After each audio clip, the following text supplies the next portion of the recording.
जय श्री कृष्ण दोस्तों, राधे राधे। और आप लोग यहाँ तक गीता का पाठ सुने थे। इस प्रकार इन दोनों मार्गों के ओ तत्व से जानकर कोई भी योगी पुरुष भ्रमित नहीं होता है। अर्जुन, तुम भी समकाल में समबुद्धि रूपी योग से युक्त हो जाओ, अर्थात निरंतर मेरी प्राप्ति के लिए साधना करने वाले बनो। यहाँ तक आप लोग सुने थे। आगे का पाठ चलिए हम सुनते हैं। हे अर्जुन, जो योगी पुरुष मुझे तत्व से जान लेता है वह वेद पढ़ाने में, यज्ञ, तप, दान आदि से प्राप्त पुण्य फल की कभी कामना नहीं करता। निसंदेह वह सनातन परम पद को प्राप्त करता है। इति मद्भागवत गीता रूपी उपनिषद एवं ब्रह्म विद्या तथा योग शास्त्र विधायक श्री कृष्ण और अर्जुन के संवाद में अक्षर ब्रह्म योग नामक 8वां अध्याय। हे भोले भंडारी, पार्वती जी पूछती हैं। हे भोले भंडारी, पार्वती ने महादेव जी के भोले मुखमंडल पर दृष्टिपात करते हुए कहा, आपने अब तक श्री गीता जी के 7वां अध्यायों का महात्मा प्रकट किया है, कृपा 8वें अध्याय का महात्मा भी प्रकट कीजिए। अवश्य महादेवी। भोले भंडारी जी बोले, अब मैं तुम्हें गीता श्री के 8वें अध्याय का महात्मा भी सुनाता हूँ। इसे सुनकर वास्तव में तुम्हें अति प्रसन्नता होगी। यह कहकर भगवान शंकर ने पार्वती जी को इस प्रकार सुनाना प्रारंभ किया। लक्ष्मी जी के पूछने पर भगवान विष्णु ने 8वें अध्याय को प्रकट करने के लिए एक प्राचीन कथा प्रसंग सुनाया, जो इस प्रकार है। दक्षिण में एक आमर्दन नामक एक प्रसिद्ध नगर है। इस नगर में एक भाव शर्मा नामक ब्राह्मण रहता था। वह मांस मदिरा का खूब सेवन करता था। श्रेष्ठ पुरुषों के धन की चोरी करना, पर स्त्री के प्रसंग संसर्ग करना तथा इसी प्रकार के कुकर्मों में संलग्न रहना अपनी बहुत बड़ी बहादुरी समझता था। उसने एक बेसवा को अपनी पत्नी के रूप में घर पर रखा हुआ था। इस प्रकार वह संसार भर के पाप कर्मों में लिप्त रहता था। एक दिन अत्यधिक मात्रा में ताड़ी का सेवन करने से वह पापात्मा मृत्यु को प्राप्त हो गया। इस प्रकार मरने के उपरांत उसे एक बहुत बड़े ताड़ के वृक्ष की योनि प्राप्त हुई। वह जड़ रूप में खड़ा हुआ सर्दी, गर्मी और बरसात में अपने स्थान पर खड़ा कष्टों को मौन रहकर सहता रहा। इस प्रकार वर्षों बीत गए। एक दिन ताड़ की घनी और गाढ़ी छाया की ओर आकर्षित होकर एक ब्रह्मा राक्षस का एक जोड़ा उधर से आ निकला और उस वृक्ष के नीचे बैठकर विश्राम करने लगा।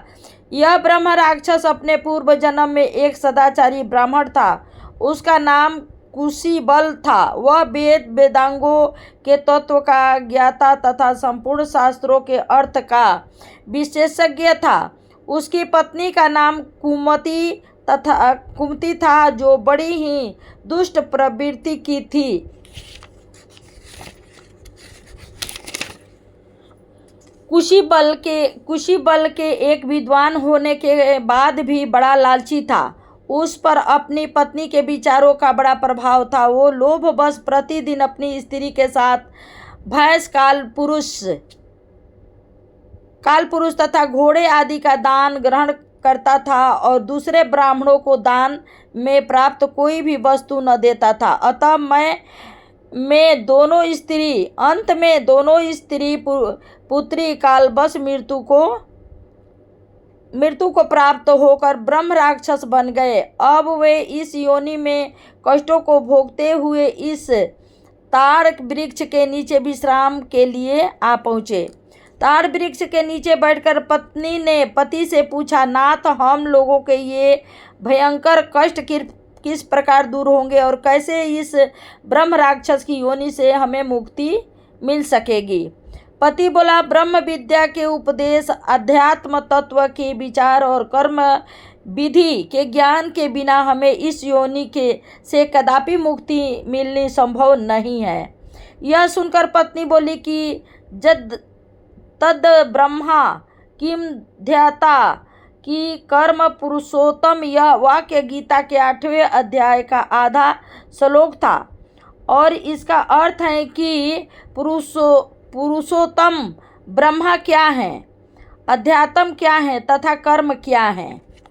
गीता के 8वें अध्याय के इस श्लोक का उच्चारण करना था कि वह ताड़ वृक्ष बना ब्राह्मण तुरंत मानव शरीर में परिवर्तित हो गया।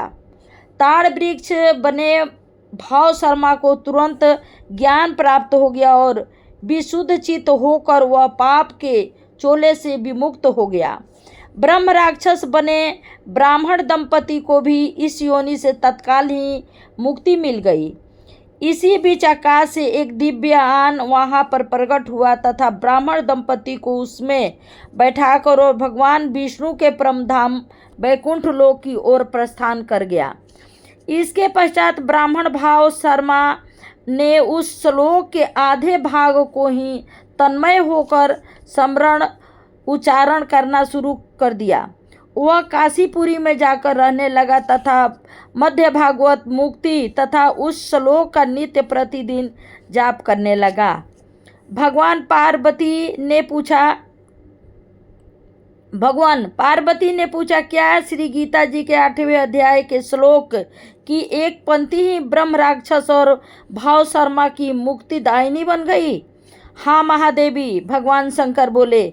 ब्रह्म राक्षस दंपति को तुरंत ही वैकुंठ लोक में बुला लिया गया और जब भाव शर्मा काशीपुरी में जाकर उस श्लोक की एक पंक्ति का उच्चारण तथा मध्य भागवत गीता के भक्ति करने लगा तो भगवान जगन्नाथ चिरनिंदा को त्याग कर उठ खड़े हुए। वे भाव शर्मा की भक्ति से प्रसन्न हुए तथा उन्हें इस भक्ति का फल प्रदान करने के लिए तत्पर हो गए।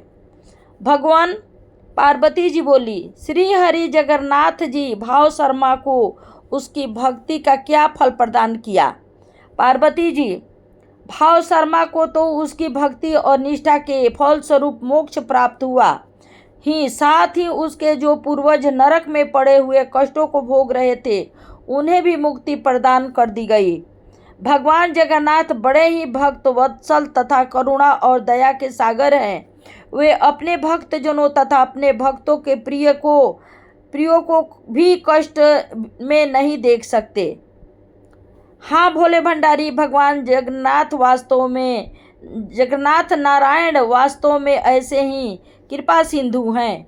तो देवी, यह गीता श्री के 8वें अध्याय के एक श्लोक की मात्र एक पंक्ति का फल है और जब इस अध्याय के पाठ पूरे फल पर विचार किया जाए तो उसका व्रण जिह्वा के व्रण के सीमा से बाहर है। और चलिए अब यहाँ से 9वां अध्याय अब शुरू होता है। राजविद्या राजगृह योग्य। अब भगवान श्री कृष्ण अर्जुन को समझाते हुए बोले कि हे अर्जुन, तुम मेरे दोष दृष्टि से रहित प्रिय भक्त हो। मैं तुम्हारे लिए परम गोपनीय विज्ञान सहित ज्ञान को भली प्रकार से कहूँगा जिसे जानकर तुम इस दुख स्वरूप जगत से मुक्ति प्राप्त कर लोगे।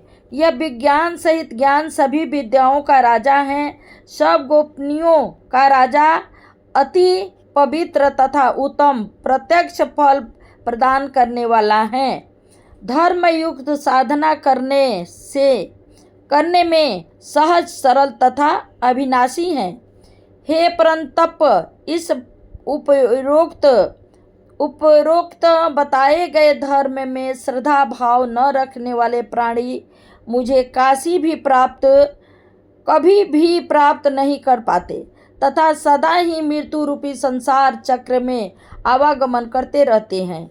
यह संपूर्ण जगत मुझे निराकार परमात्मा से इस प्रकार परिपूर्ण है जिस प्रकार हिम जल से परिपूर्ण रहता है। सृष्टि के समस्त प्राणी संकल्प के आधार पर मुझ में स्थित हैं, किंतु वास्तविकता यह है कि मैं उसमें स्थित नहीं हूँ। सृष्टि के जितने भी प्राणी हैं सभी मेरी माया के प्रभावाधीन हैं। वे सभी प्राणी मुझ में स्थित नहीं, किंतु मेरी ईश्वरीय योग शक्ति के द्वारा धारण पोषण करने वाली और प्राणियों को उत्पन्न करने वाली मेरी आत्मा वास्तव में प्राणियों में स्थिर नहीं है। यहाँ तक आप लोग जिस प्रकार आकाश से उत्पन्न सर्वस्व विचार करने वाली आयु सदा आकाश में स्थिर रहकर भी आकाश का स्पर्श नहीं कर पाती, उसी प्रकार मैं संकल्प द्वारा सभी प्राणियों में व्याप्त होने के बाद भी उनसे भिन्न हूँ। और यहाँ तक आप लोग मेरी ये कथा गीता का पाठ सुने हैं। अगला भाग अब दूसरे उसमें सुनाऊंगी। जय श्री कृष्णा, राधे राधे। कैसा लगा ज़रूर बताइए।